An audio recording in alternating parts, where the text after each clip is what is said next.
This is the Inquisitive Minds Podcast.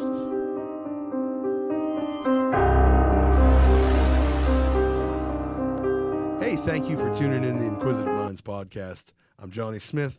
With me today, we have a comedian, a battle rapper, and an employee of the month, LocNoJoke. Welcome to the program. Two-time employee of the month. Two-time. Two-time. How you doing today, boss? Good. How you doing, bro? I can't complain. You know, just living this whole fatherhood thing. Congratulations. Thank you. Still very new, still very fresh to me. Loving it. Loving it. You got the early ages. Those are I'm telling you now, those are the funnest. I will say it is quite taxing. Yeah, the lack of sleep is going to kick your ass. Yeah, because she gets up whenever she feels like. And now she's breaking out of her swaddle. Like, you put her in the swaddle, you wake up, she's just sitting there like this. I'm telling you, the best time to bond with your kid is when they're legless, when they don't know how to use their legs. Because once they start using their legs, it's over. It's over. you might want to get a LA Fitness membership because yeah, it's going to be a track meet. Good. Excuse me for the coughing too. By the way, I've had this thing that just will not go away for like 3 weeks now. It's been miserable. But look, as again, welcome to the program. So tell me a little about yourself. You Pittsburgh-based. Pittsburgh-based, doing comedy 16 years. Started, 16 years. Started in 2006. I know I don't add it, but we will just run with it. But started out the Pittsburgh Improv, done did shows Buffalo, Cleveland. Actually ran a podcast. Jack of all trades. You know, I wear a lot of hats. You know what I mean? So, I consider myself a vet on the comedy scene. So I'm always interested in the genesis of people's comedy career. What got you started? All right, so before doing comedy, I was a rapper first, you know, and well then let's go way back to that. Okay, all right. When did you start rapping? I started rapping when I was about 14, 15. Like, I used to walk home. It was funny because I was a loner, and I really didn't have too many friends, you know what I mean? And I really didn't talk to people, but, you know, I used to walk home from school, and I used to rap to myself, you know, and people would hear me, and, you know, they start walking with me and all that. So it comes to the point, like, after school, people would be waiting at the steps, like, you walking home? And then one dude, he'll beatbox and all that. And so, yeah, you know, it was something that kind of grew on me. I probably made my first song when I was 16. Okay. Yeah, I made 16, and I actually had it tattooed on me. It was called So Fucking Gutter. I don't know, everybody around my way, they loved it. So like, music is something, like, a lot of my cousins, they used to do music, like, I don't want to say mainstream, but that was their thing. So it was something I kind of adopted, and it was, you know, a form of a release, you know, a form of, so it came natural. Yeah, a form of expression. Yeah, 'cause a funny thing about me, like, I used to freestyle everything. Like, it was, to this day, and I probably got over 200 something songs done, like, that was recorded. I probably wrote about 6. Okay, so you freestyle all. Yeah, you could throw a beat on, and I could go. I used to. Now I sound whack. I sound like an old Run D. no disrespect to Run DMC. So yeah, so like I said, I was doing music from about 16 to 20. I linked up with a friend of mine, Rockmon. We had a group called Gutter Sat. Me, Rockmon, YG, and Un. Rest in peace to Un. But me and Rock, we used to be in the studio, and this is when the Chappelle Show was popping. And I want to say we was watching a Chris Rock comedy special. I want to say it was Never Scared. And we used to always rip on each other, so we was going back and forth about who's the funniest. He said, well, man, he looked it up. He said, they got an open mic down there, Improv. He said, okay. I was like, all right, man, what you want to do? You want to go down there? You want to bet something on it? So we made this bet. So we get down there. He shows up, but he's laughing. He's like, you ready? I'm like, yeah, you ready? He said, man, I'm not going on stage. What the fuck you mean? Yeah. But I went, and, like, I don't know, that experience alone was just, like, hearing the crowd like that. I was so used to, I was comfortable being on stage, like I say, do rap and doing live shows. I don't know how many live shows I had under my belt under that, but we did a lot. We was active. So doing comedy was, I don't want to say easy, but I was comfortable as hell up there that first time. You know what I mean? I was able to set my own pace. And after I heard that first laugh, you know what that means. It Yeah. takes so much off you. You know what I mean? It makes you want to have fun. And yeah, that was 5 minutes that I wish I could remember because I killed them. But and it was after that. The experience was after getting off stage. It was when I went outside to get some fresh air. People that I know would have never talked to me came up and said, "Yo, you good job, man. You That did your feels thing." great, doesn't it? Yeah, man. Oh, it's humbling. Like it's bringing a tear to my eye. But yeah, that was it. And you know, the manager at the time down at Improv, his name was Josh. He said, "Yo, man, you got something. You could do this." And I continued working down there, and like I say, I ended up meeting T Robe. Shout out T Robe. He helped me out a lot. And Bill Crawford. Bill Crawford was the shit. He's still the shit right now. Shout out to Yeah. Bill. But yeah, he helped me out, and he told me, he said, man, you could make old white men laugh. You can make anybody laugh because that's the toughest. And I gotta, to me, it's like, Which I want to say is fascinating because I've seen your sets and you self-describe it as raw and like street stories, which it is. I remember one time you just talked about a crackhead for 5 minutes. It was fucking hilarious. But that's so interesting that the way you present it relates to more people. yeah. I mean, yeah, because everybody know a crackhead. But no, and it's like, there's another comedian I work with. It's Mike Zidell. He told me this one Oh, day. shout out to Mike. Shout out to We Mike. love Mike here. Yeah, oh man. Greenfield's finest podcast. Yeah, check him out. And it's dope seeing his growth and all this. Yes. And like, but one day we was going through a mic one day, and he said he was saying like, yo, there's not many people that could go up there and talk about what you could talk about and make it funny on top of that, you know. So that's like, You and Mike are in that same category because Mike gets on stage and talks about wild shit oh, too. yeah. But people love it just because it's so honest and it's so real. Yeah, that's what you could tell the authenticity with it, you know. So, and yeah, I try to, like I said, I just try to have fun, you know. My past is my past. I did what I did. I seen things a lot of people didn't see, and I'm able to put them into a perspective where we can find humor in it. You know, it was funny because, like I say, before the comedy shit, and I mean, I don't even say that like that, but before comedy even started, I was a rapper, you know. So with that, I wanted to wear a label. I don't know how I want to put an image with it though.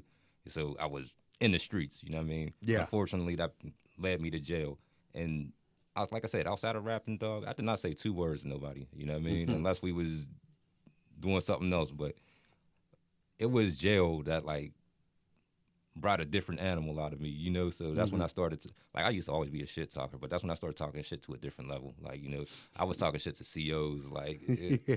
I actually got put into the hole one day on New Year's because I was Fuck it. talking Why shit. not? Yeah, why not? You know, what you want to do? Take my birthday next? Are you gonna put me in jail? Yeah, That's what I always said when I was locked up, and I'd be upset. What are they gonna do? Put me in jail?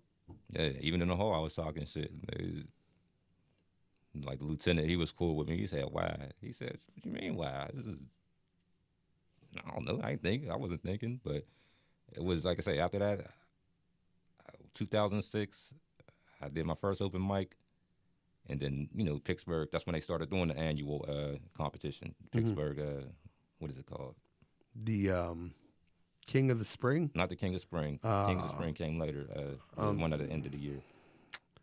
Oh, it's The big escaping one. me. Yeah. They do. It's a tournament of comedy. Yeah, it's like 100 comedians, and so the first one, and mind you, it was probably about 3 or 4 months after. Like I say, my first time hitting the stage was August 2006, and this competition started October, September. So, and after that, I made it to the final 10, and I was out of 100 comedians. So, Well, congrats on that. oh, thank you. I think you're hilarious myself. I tried. So tell me a little bit about battle rap. How did you get into that? Obviously, it came as a natural progression from the rap and the shit talking, but just I'm more interested in like And your experiences in it. all right, for one, and I'm gonna put a couple of my accolades out there because this is what other people say. So far, Talk your shit, man. out of 4 battles, they say I'm undefeated. So Okay. right now, I don't think nobody could. But battle rap to me is, I'm a competitor. Men, we got this unreal competitive nature. You a know what I drive. mean? So it's like when somebody say, "Well, I'm better than you at this," oh, you got to prove it. We got we got to prove this. We got to settle this. You know? So and that's like kind of even before I got into battle rap, like as I am now, like when my rap style was like diss records, and it was battle oriented. You know what I mean? So a lot of, like I say, a lot of freestyle battles back in the day. But now it's like I don't know how much battle rap you follow, but like I'm big fan of it. URL, RBE. Yeah, I see Charlie Clips, Charlie Clips, Arsenal, Rum Nitty, Cassidy when he's not being weird. I don't think that's very few times, but yeah. But to me, it's the level of writing with that. Oh yeah, the schemes and intricacies. The intricacies, and that was a challenge to me because like I say, I always take everything as a challenge. Like I say, I took comedy as a challenge, and even battle rap. So I knew I couldn't get up there spitting the same shit I did in the studio. You know what I mean? Or even having that same style. You got to be direct. Like you said, you got to be intricate. Question for you: how long before the battle do you know who you're going against? It varies. Like sometimes some people will call you out, and we could do it this week. But the last battle I had probably about 2 months of prep. Okay. Yeah, and it was only a 1-round battle, and that's another thing too, in compared to doing music into battle rap. Because like I say, I did over 200 something songs, and 2-3 verses, probably about 3-4 minutes. In a typical battle, it is 3 rounds, about 2-3 minute rounds. After you write one round, you're like, damn, I just wrote I wrote a song, Yeah. And I got to write 2 more of these. So that's why I credit a lot of people that do it, because it's very impressive. Yeah. Not for just the ability to do it, but like you said, the intricacies, the schemes, everything they do. But on top of that, the amount. The amount, yeah. So you're getting at least 9 minutes, of, like you say, schemes, punchlines, metaphors, and they're directed towards you. They're not just random bars. They're directed towards you. You know what I mean? Because it get vicious, and you gotta have a thick skin too. I find it entertaining because I tried to write a joke about it, couldn't get it to work because the people I was telling the joke to didn't really know about battle rap. But it seems like to me it's a quota that you got to do your stuff, and then for like 30 seconds in the middle, you got to give some bars about stabbing them up or cutting them with chrome real quick, and then go back into what you're doing. Yeah, man. I mean, today's is crazy because it's. Go for the video of your baby mom up. Yeah, that's wild stuff. Like I said, you got, and some, like, there was an incident where 2 people did it for clout. You know what I mean? I want to say somebody ripped up an obituary. It was something crazy, but they did it for clout. And a lot of people do that to reach. But like I say, you gotta have a thick skin. Like with me, now I will say this behind the scenes, I will reach out to somebody I'm battling, like, yo, it was something off limits. You know what I mean? Because I don't want to. Because I can go there. I can, and if you open the door, I will. But if it's something you don't want me to say, you know what I mean, don't want me to bring up, it's still supposed to be a gentleman's sport. I get that. It's the wildest gentleman's sport, but yeah. Every comedy battle I've been in, somebody has like brought up my dead wife, and it's like it doesn't sting because I used to joke about it on stage, but like. It's funny that you think that's going to be the kill shot when I've been in plenty of comedy battles. Well, it's like growing up. I used to find myself in random rip sessions. Oh, your tooth. I'm like, are you? Probably about 4 or 5 tooth jokes. Remember what they said the one day? You went on after me. They said, ladies and gentlemen, you just had the comic with the least teeth, and now the comic with the most teeth is coming on. That was King of Spring, and and I'll tell you that like. I've met you probably a couple weeks prior. We met in 2019 of April. That was my first show. Yeah, it was I can't remember the name of the board. Bites. Yep. Bites. Yep. Penn Hills. Trevor Austin was on there. Trevor Austin. Howie D, rest in peace, was there. Rest in peace, Howie D, and Ghetto Flower. Ghetto Flower. And I want to say you went first, and you killed them. Oh, thank you. You killed them. So when the King of Spring came, and they did it like March Madness style. So it was a tournament, it was a bracket. And when I seen your name, I said, "Fuck no!" Like I was so new then. Like, I was just excited to be involved. You know, I wanted to do something. It is what it is. You can't win them all. But I remember that was the one I lost. I came up to you. I said, I have no issue with losing these. Yeah. You had brought somebody on stage. Yeah, the Fact or Fiction. Yes. The Ghetto Fact or Yep. Fiction. I remember that set. And yeah, and it's like it's funny, and like I swear to me that was like one of my best highlights just that year I had before COVID and shit shut everything down.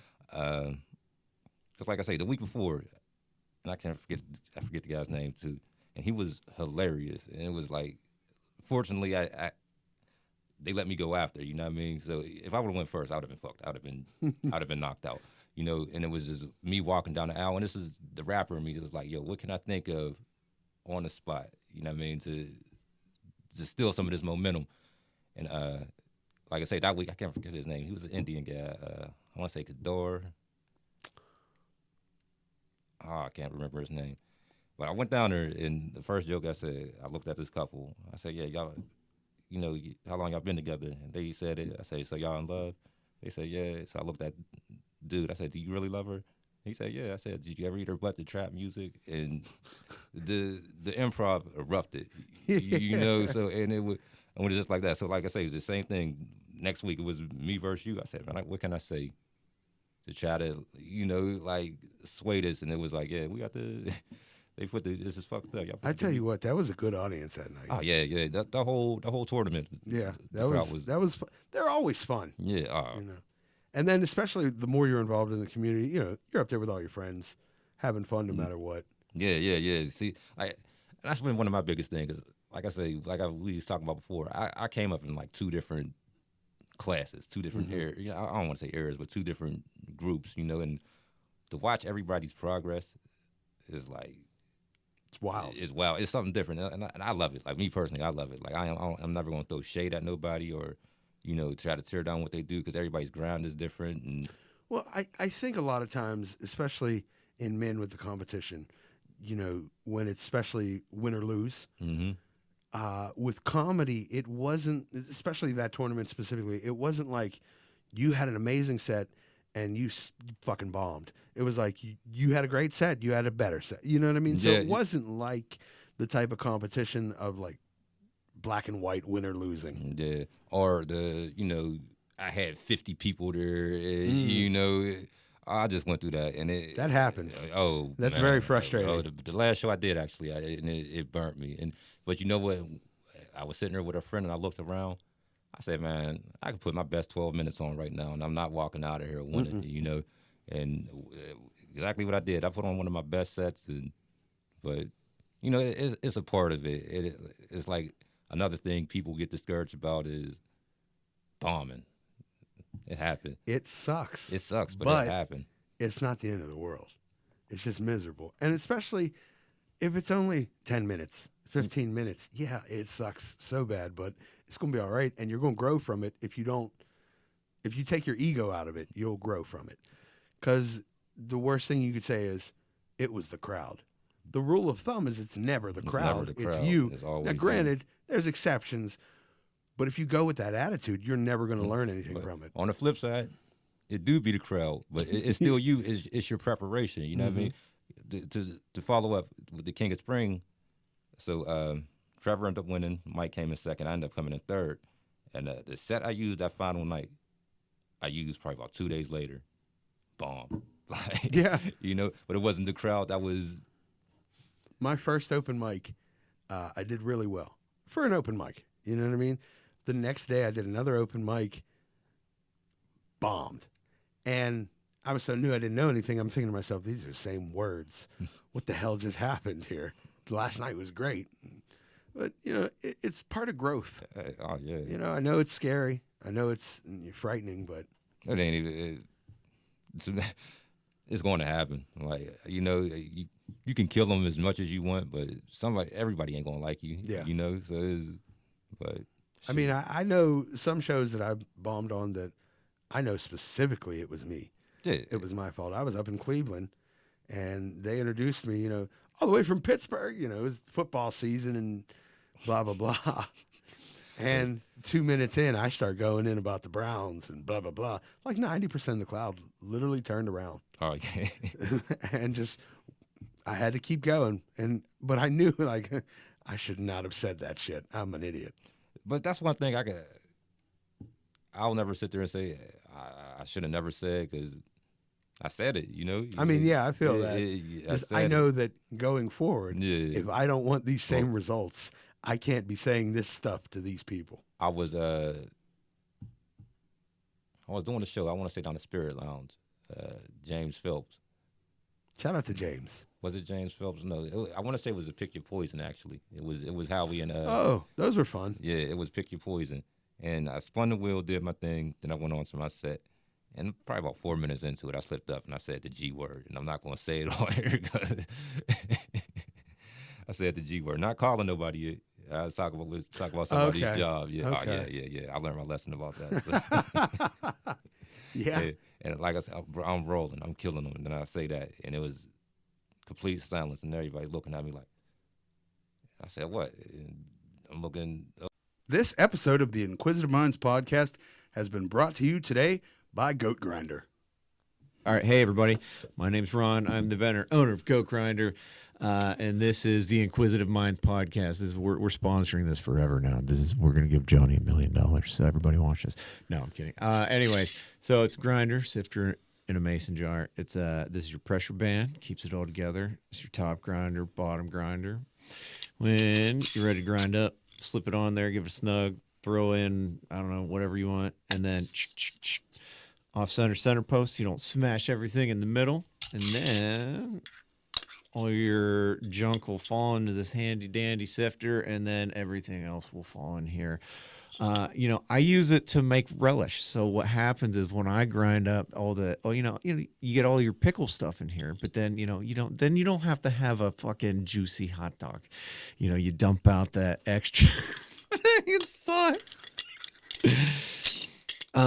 And they do fit on larger regular mouth mason jars. I would sell them for $75. Someday I'll raise the price, but for now they're $75. I started out at $90, and then I came down. I should have stayed at fucking $90. I don't know why I'm giving everybody a break. Over and somebody's like, yo, you gotta cut it. And I'm like, over, all bro. right, yeah. It sounded, so I know not to say that. And another thing, and this is a shout out to Howie once again, he taught me, don't drop the N-bomb so much. Yeah, and it's a word I use naturally, but sometimes it makes a lot of people uncomfortable. Once you hear it, they're like, all right, we don't want to hear this criminal, you know what I mean?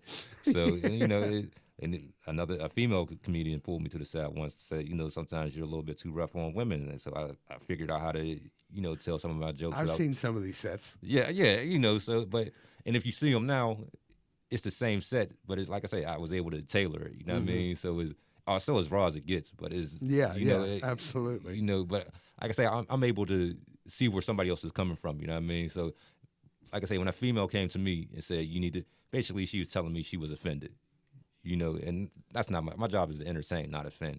I'm glad to hear you say that. So, and these are the people eventually that you want to support you, and put money in your pocket. So yeah, you gotta make some adjustments, I haven't put it into practice, obviously, because I'm a bum and not doing much right now.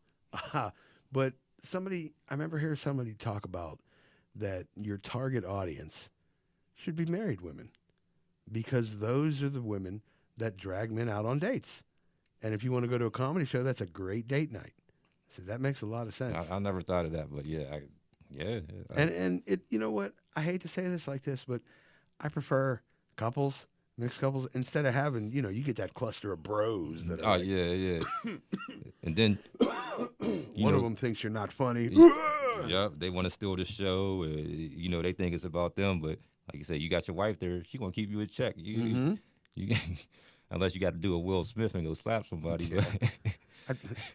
I'm not the king of the world. I can't beat everybody up. But you, good luck coming up on stage. No, yeah, that's not happening. That's not happening. I didn't know that fat man could move that fast. Yeah. I know how to make cheese, so do not come up on stage.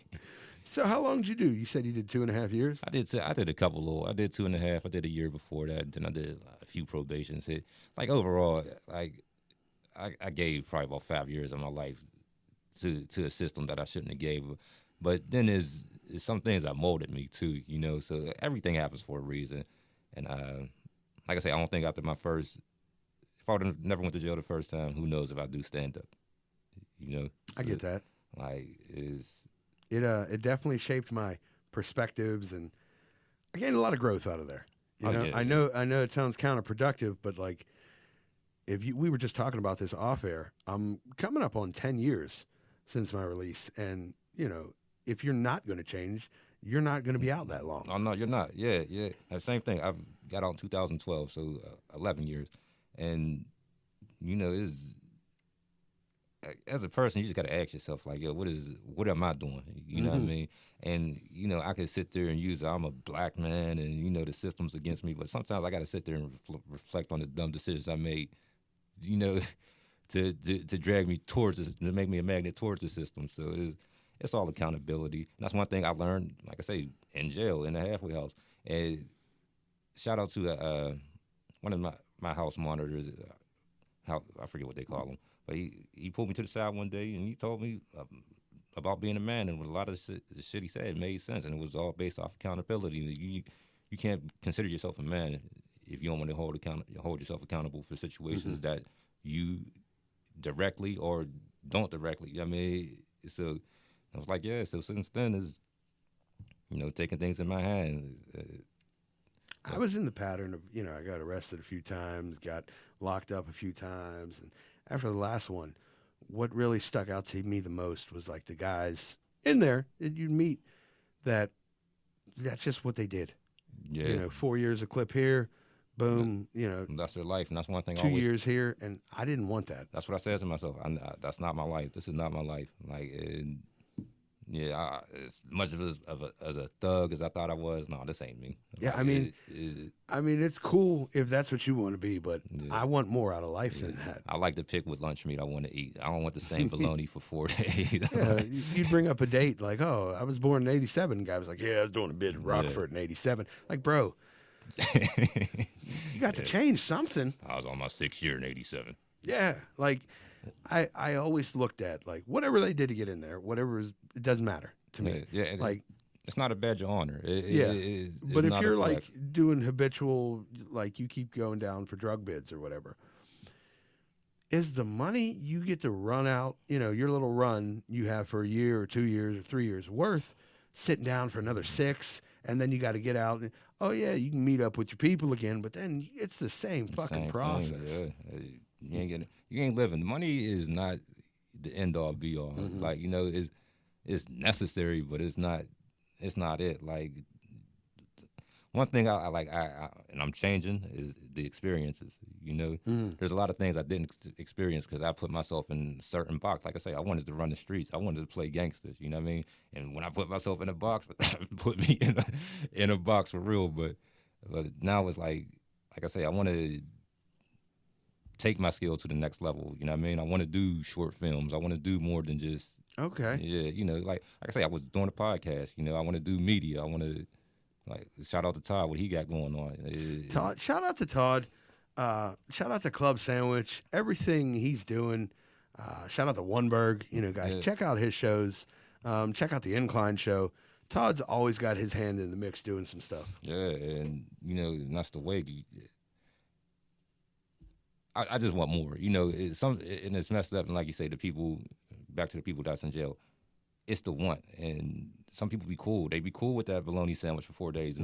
I'm not. I want more. You know what I mean? I like nice shoes. I like nice, you know. Those things ain't going to define me. But like I say, as long as I know they're out there to get, I'm going to try to get them. I remember I did a year back in the day. This was a long time ago. But I went in and we had flip phones, you know, and I came out and my buddy handed me this. It was an Apple phone with like a stylus and a touch. I was crazy. Like, I think I've mentioned this before too, one of the dumbest stories, and this will date me. But I got out, you know, got a job at a call center, you know, need a job. There was a guy that sells bootleg DVDs or whatever, burned DVDs. And I'm looking on the list and I seen Rush Hour 3.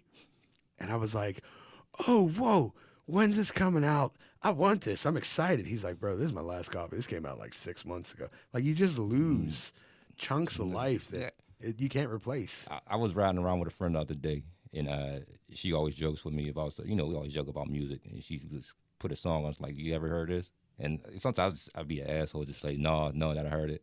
But this was a song I never heard. And like she said, I know you heard this. I'm like, no, I never heard it. You ain't never heard this song? I'm like, no, when did it come out? So she said 2009. I said, yeah, I was in jail. I wasn't.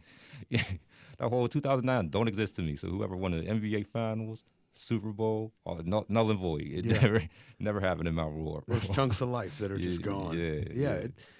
And you can get access to news and all that, but what the fuck is the point? Yeah, I separated myself from everything. If I'm here, I'm here. Like, what's the news going to do? Depress you? You know, like. Honestly, I'm so locked in a little box right now, in a bubble, I guess, because I don't watch news. I don't have news on any of my social media feeds, because for me and in my life, it doesn't matter. It don't affect me. Like, if something happens, like there's a hurricane or a tragedy, I hate to say this, but somebody will meme about it. I'll find out what's going on. And another thing that's crazy, though, because even being in this space, doing podcasts, doing media, sometimes we got to talk about it. But it's hard for me to talk about something I'm not invested in. Yes. Like the Meg Thee Stallion, Tory Lanez, that a lot of people made a big deal. And this is when we was running the podcast. And it was a conversation every week. And every week, my stance never changed. It's like, yo, I wasn't there. I don't know. I don't care, Yeah. Yeah. It's like that. But I heard something about Nicki Minaj and her going back and forth or whatever today. And I was like, who cares? Like, that has nothing to do with me. I mean, by now everybody should know what the ploy is. People got to sell records, so it's, it ain't like they're going to get in the cage and and settle their differences. That's what I would rather see. But I would pay good money to see celebrities legitimately fight each other, like UFC style. Yeah, but if I can't get that all settled for you talking about her baby dad and her coochie stinking and all that. Like, I'll take it. I'm here for it. Like, yeah, I don't pay attention to none of it. Because one of my best friends, he's real into news, and every day, the world's ending. I think this is it for the country. And, like, nothing against him, but if you consume all that, it's gonna drive you crazy. It's going to stress you the fuck out. You worried about shit in Australia, but you still got bills to pay in Swissville. He say, you see what Biden did today? You see what Trump did today? No. I have no. He's like, surely you know about this senator. I'm like, I don't know anything. And this is where I say, this is where money do come into effect. Because if they ain't paying me, I don't even care about the people that pay me. Like, like, shout out to my job. I know. I go to my job and I come home to my kids right now. 2 years ago, I was working at LA Fitness, and it was a part-time job, and they knew I was there part-time. And we had a GM change. And this guy, he was different, but me and him didn't see eye to eye. He didn't like a lot of things I was doing, and he wanted me to change it. And the one thing he wanted me to change was my attitude. And I'm like, yo, I'm here at 5 a.m. What type of attitude you want me to have, and cleaning up after everybody else. Like, so, and he said, I just want you to care about your job. I said, for $12 an hour, you're not paying me enough to care. And, it's about money. No, it's not about money. But so what you want me to do is, no, that's not on the menu. You know what I mean? We never agreed about caring for a job. You asked me to show up and clean. I show up, I clean, I leave. So, hey, if you were good at cleaning up, what does it matter? Yeah. I didn't expect you to be walking around throwing up the bird to customers. No. You know what I mean? But if you're just cleaning and leaving. And I was more respectful. I wasn't the ones sexually harassing customers either. So, but, to each their own. To each their own.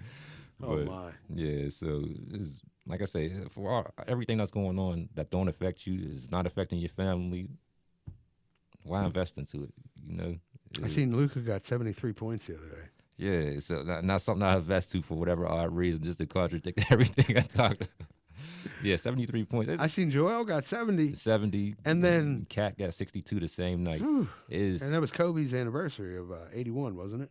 See, I didn't know that. Yeah, I think that's what they were saying. And it do kind of make sense. Yeah, the game is different. Basketball is different. And like, I find myself, like, I think Jordan's the GOAT. Like, I found myself in these arguments, Jordan versus LeBron. But to me, I don't even put LeBron in that conversation. It is Jordan, then you got to add Kobe. And me, myself, I'm starting to add Steph Curry because, like you say, how the volume scoring is, this is because of all the shooting, all the three-point shooting. And the man that's responsible for that is Steph Curry. I seen a conversation the other day about having a debate, the GOAT debate, but saying best career is different from best player. Yeah. And they had the argument for Michael Jordan having best career with all of his accolades. And, you know, and they threw LeBron in there for best player overall. I look at it like this. If I was going to start a team, I would want LeBron on my team over Jordan. Oh, I can't. I don't know. The versatility. The physical intangibles. I understand that. Like 6'9", 6'9", what, 260? 260. Yeah, prime LeBron 6'9". But flies through the air, sprints like a deer, but scary as a defender. Like, he hasn't won, you know, all the defensive player accolades. I get that. That doesn't mean he's a slouch. See, and I don't want this to turn into like a LeBron bashing thing, but one thing they always say, and which is true, is hard work is always going to trump talent. And I'm never going to discredit LeBron's work ethic, but Jordan was a killer. You know, you heard the stories about how he was in the locker room. Yeah. It was, you know, it was different. You know what I mean? So it's a different mentality, and I'll say that my biggest knock on LeBron is that killer instinct. You know what I mean? He says, yeah, he's more of a point guard, he's more of a pass first, but Kobe, this is why I can't take nothing away from him. And I used to can't stand him. I was never a Lakers fan, but 10 points down, 5 minutes, give me the ball. We fight, and we going 3 minutes later, it's going to be a different story. You know what I mean? They're going to be chasing us. But yeah, it's a lot. And it comes back to a lot of people say if Jordan played in this era, it would be different. Yeah, I think he would average about 60 a game because, and we talking about prime now, athleticism. Back to what you said, there's a difference between best career and best player. There's a difference between best ball player and best athlete. You know, you can have the physical gifts, but not get the job done. Okay. So, yeah, and it's like I say, there's just so many things that happen. And like I say, LeBron had a great career, 4 championships, scoring. But there's so many things that happen. Like, one of the things that was expected of him was everybody said, well, he could average a triple-double. He have yet to do it. And at the same time, while he was playing, there was a player that did it 4 times. Who was that? Russell Westbrook. And I hate how they kill him. But that's another story. Well, that's another thing. It seems like if you're not the GOAT, you're just trash. Yeah. You know what I mean? Like, no. like the debates about LeBron and Jordan get me so like irritated, and it's not necessarily because, you know, you're gonna have your favorite, you're gonna have your opinion no matter what, but it's not okay. This is the golden god, and boom, he's garbage. He's nothing. Yeah, he can't even play pickup. And like, that opinion is coming from somebody who loads Bears trucks and all that. So. Somebody who looks like me. That's coming from a man with a 6-inch vertical. Like, LeBron, what an idiot. He can't hold a candle. It's crazy to me. Yeah, it's a top 5 player. I can't argue. I mean, and like how you say, the career he had, the skill set he had, you can't take away. If you was to start a team, I cannot knock people for taking him. Nah, I'll probably take Kevin Durant personally. Like, I mean, I can't shit on Kevin Durant. Yeah. He might actually say something on social media to me. And he ain't as accomplished as LeBron. And it just, I don't know him personally, but he's just portrayed in the media being more like a crybaby. Who's that? Kevin Durant. Oh yeah, they say sensitive. Yeah. You know? Everybody's different. You know, Dennis Rodman wasn't your typical. Dennis Rodman is my favorite basketball player of all time. Yeah, he wasn't your typical athlete. Period. You know, he was more of a rock star than an athlete. He didn't start playing basketball till college, I think it was, because he would short, and then grew. He was like 5'10" or something, Yeah, and then one year grew to 6'8". That's another thing too. That it comes down to mentality. Like, and he was playing power forward, and he was averaging 20 rebounds against the guys that was 6'9" to 7'2". You know, like so. And physical, The physical, violent physical. Oh man, no, he wasn't a dog. He was a wolf. He was a he was you know. But He played and won championships with Jordan and Detroit, but in wasn't Detroit. he on the Detroit team that was fucking Jordan up? yeah, that's the team that drafted him. That's the team that drafted him, and that's why Jordan wanted him because he knew. But Well, he also knew his role. yeah, You know, he didn't even give a fuck about a scoring. double-double. Yeah, well, Just give me these rebounds. yeah. Let me get these rebounds and let me play defense. Yeah. Phenomenal. Yeah, he's my favorite basketball player of all time. He's one of my favorite personalities. Like, you know, because He's different. yeah, He's out there. even younger, and like I say, I used to throw the G word at him, you know what I mean? But now, like I say, knowing what I know now, like, yo, this dude was during the finals. You go to Vegas, come back with a 20 rebound game, like Madonna, Madonna, cross-dressing. Carmen Electra. Yeah, like everything. You're just how are you good friends with a dictator right It now? went over there Like just chilling. in the middle of beef. What do y'all have in common? What I just want to know what they're connecting about. Like, hey, basketball was pretty great. Yeah, it was. Like, is that it? In the middle of beef, like, yeah, that's crazy. But shout out Dennis Rodman, man. Yeah, love him. The worm. We need more Dennis Rodmans in the world. You know? Well, I mean, yeah, I guess we do. Because you know what? He had his outbursts, but I don't know if he was like maliciously mean. Yeah, I can't say. Like how Draymond Green just seems like an asshole. He seems like it, and that's another. Like, I think he just get a bad rep, and he do some dumb shit. Like, That's what I'm saying. Yeah, he do some dumb shit. When you gotta understand that when the dumb shit accumulate, it's gonna make you look like a dumbass and all that. But I feel like, and this is from a very poor man's perspective, but if I'm making a certain amount of money, that's good enough money to make me keep my anger under control. Yeah. Whether I got to get therapy or what it is, I don't need to be attacking people Mm-hmm. and losing not just Yeah. the millions playing or sponsorships, but the potential shit afterwards. Because no one wants to work with you if you're violent, Mm-hmm. if you're a loose cannon. There's so much money in all these different talk shows. But like that's the other thing too. Like, I can't, and this is all sports. Like, you know, I'm not invested into your outside life. You know what I mean? Like I say, everybody say Jordan was a dick. So what? He Yeah, got people 6 say he rings. would have been canceled if he would have had social media. Yeah, he got 6 rings. He's the GOAT to me. You know what I mean? I don't care about how he treated a waitress, and like, it shouldn't be deemed as insensitive to me. But I'm sorry if it sound that way. But once again, what did I got to do with me? You know what I mean? He entertained me. I'm cool. If with you're it. looking at him as the the linear, Right. what you want out of him is a basketball player. You Yeah. want that, and that's all. No, I'm not going That's to great. mimic his lifestyle. That's not what I'm trying to do, and that's to every athlete. So, like I said, to each their own.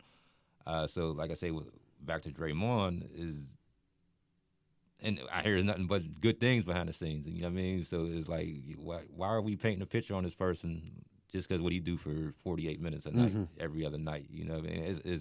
It's unfair. It's like, And to be fair too, like if they're out raping people, Yeah. that's different. That's different. But Yeah. like the stuff you hear about Jordan, it was like he was an asshole, competitive. He gambled and like smoked cigar. Like not even stuff that are just if you want to look down on somebody, you can find any reason. That's what people do. But you know, I don't even want to go that direction. But like I said, there's so many other incidents where people get assaults, you know. But yeah, like I said, I can't judge a person off of what they do for 48 to 60 minutes a night, and I'm not here to worry about your lifestyle outside of that. You know what I mean? I'm just here to watch a game. That's another thing too. What you do is your own business. It's your own business, yeah. You know, I know people don't believe that.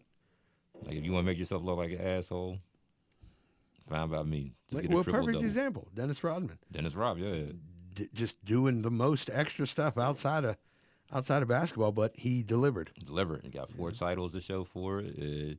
You know, did things other people can't. The people that's judging him can't. So, He got multiple rebounding titles. and the millions on top. But Oh man, his life's just been all over. But like, I don't know why because there's certain people that I'll follow or watch, and after a while, I'll just be like, oh, I don't know what's wrong with this guy. But like Dennis Rodman came out the gate like that, and I've just been signed me up ever since. Yeah, like I say, since the Last Dance, and he's been talking a lot more. I've been, like I said, different respect, viewing him in a different light. Like I say, one of my favorite personalities. I like him because he's unapologetically himself. Mm-hmm. I like that. Mm-hmm. I actually read his book too, the one that came out back in the day. He had a very interesting upbringing, like semi-adopted from what I was reading in high school. It was just very interesting, dude. And I hate to say the word misunderstood, but he's who he is, and if you accept him, you accept him. If you don't, you don't. And we don't need to be defending Dennis Rodman. But what you said, unapologetically himself, and he is who he is. That's what everybody needs to be. Everybody needs to stop trying to be something they're not. You know what I mean? A lot of people that are like those big over the top personalities that are themselves became successful because of that. Pat McAfee. Yeah. It's funny because we talk about a kicker, but he's one of the biggest sports personalities now. Yeah, and I hate to say this, but when you think about a kicker, it's almost whatever. Whatever. Who cares? He better not miss. Yeah. But he's people put their real personalities out there. It's great. And it's great. And ESPN broke barriers. I ain't gonna say broke barriers, but yeah, went against some of the stuff they went. They letting this man cuss. 12 in the afternoon. You know what I mean? They cut a check for that, so that lets you know how much. So, and like I say, by being yourself. Shannon Sharp's a great one just by being himself. Mm-hmm. He's awesome. Oh, yeah. And, and that's what I say. A lot of people got to adopt that. There's only one you. You know what I mean? You know who says a lot of stuff where I think a lot of times maybe you should keep it to yourself? Terry Bradshaw. Yeah, sometimes I just think he's just see now. I think he's just at that age. Terry Bradshaw just got a bunch of words for y'all today.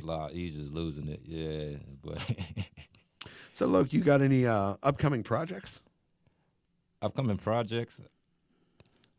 Me and Big D were working on a new podcast. Okay. It's going to be a little different from the typical podcast. It's called The Ain't Shit Show. Ain't Shit Show? Yeah, The Ain't Shit Show is exactly what it sounds like. So instead of your run-of-the-mill interview, we're going to ask y'all some of the wildest questions that y'all heard. Well, you're on an interview show. Give me a wild question. Okay. I'll hand the reins of interviewer over to you. Give me a couple wild questions. I'll see if I can give you a decent enough answer. Okay. Celebrity you want to fist fight and why? This is easy. Vin Diesel. I cannot stand him. I don't like any of his acting. I don't like the way his face looks. I don't like anything about him. I publicly challenged Vin Diesel in the past. He's never responded, which is probably better for him because he's a rich millionaire. But I would like to fight him. One more. Senior prom. You got two choices. A blonde dopehead or a redhead crackhead. Oh, man. I was living with a blonde dopehead in Texas. Fuck. That being said, I'll take a redheaded crackhead because I've had the first experience. I'll try the other one. Try something new. But yeah, that's what's going to be the grounds of it. Okay. Bring out more personality in people. It's cool to hear everybody's background, but like I say, let me see you with your hair down. Like, let loose, So. I dig that. Well, feel free to let loose. Yeah. Now I want to ask you a wild question. Oh, go ahead. Yeah. But the thing is, in my normal everyday life, I just say wild shit all the time. So I don't know what qualifies that to people. See? I'm fucking out the window in my regular life. Oh, as the young kids would say, he shot out. Oh, shot out. Shot clean out. Yes, I am. It's like even at work, don't put me in a group chat. Because if you give me 50 people to harass at the same time, I'm going to do it. But it's like at work, they started the group chat, and it's like I'm restraining myself because they say some of the dumbest shit, and I just want to, send my little smart. I say, no, these are the people that pay you, though. But see, I've actively had to try and force myself to be more like politically correct, especially with coworkers I don't like, because I can't just walk around and tell them to go fuck themselves, tell them your mother should have swallowed you, just. Because there's a couple people I don't like at a molecular level. And if they ask me what they did to me, you were born. I just don't like you. You I'm sorry. exist. But You're- I have to treat those people with like some they type of exist. Yeah, respect. like they Yeah, exist. like they exist. Like they deserve to be alive. God, I know that sounds terrible, but we all have to have one person that we just utterly do not like. Unfortunately, I hate to say it, but there was a moment in life where Hitler deserved to be alive. There was a point. Yeah, I ain't gonna say how long it lasted, but there was a moment where he was, a good guy. As a white dude, I am not co-signing any of that. I will. This is a free forum for public speak. I will not censor you, sir, but I will also I'm not just saying, hop this on the is train. hypothetically, you gotta put some things out there. Yeah, no, I've learned to do that nowadays. Hopefully, it benefits me in the long run. I don't know. When you live a secluded life, like, is that mom's? No, my job. Yeah. Oh, fuck, punk ass job, fucking Yeah, shit up on again. On a Sunday. Well, on a Sunday On too. a Sunday. Crazy. Oh man, I forgot where I was going with that. I didn't even know what I was saying. But that being said, shout out your social medias. LocNoJoke on every platform: Instagram, Twitter, Facebook. Find me on YouTube. The So and So Show 412. Like I say, be on the lookout for new content. The Ain't Shit Show is coming soon. Shows all over. So February 3rd, I'm doing a secret show. I don't know if I should say it, but I already Okay. said it. But yeah, February 3rd at Cantu's, doing a secret show. And yeah, summer weed everywhere. It's like, that was a joke. That was a joke. Let me put the quotes.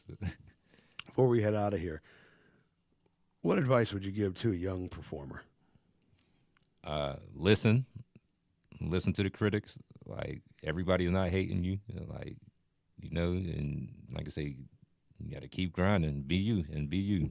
There's only going to be one you. So take advantage of that. If you want to be Kevin Hart, they got 50 Kevin Hart specials they go watch on YouTube. So if you want to be Cat Williams, same thing. Be you. We want to see you. And like I say, keep working. That's great advice. Always keep working. Always keep working. You know, I wish I was Cat Williams. My thing is, like, there's always been, like, even, and I said how much of a competitor I was.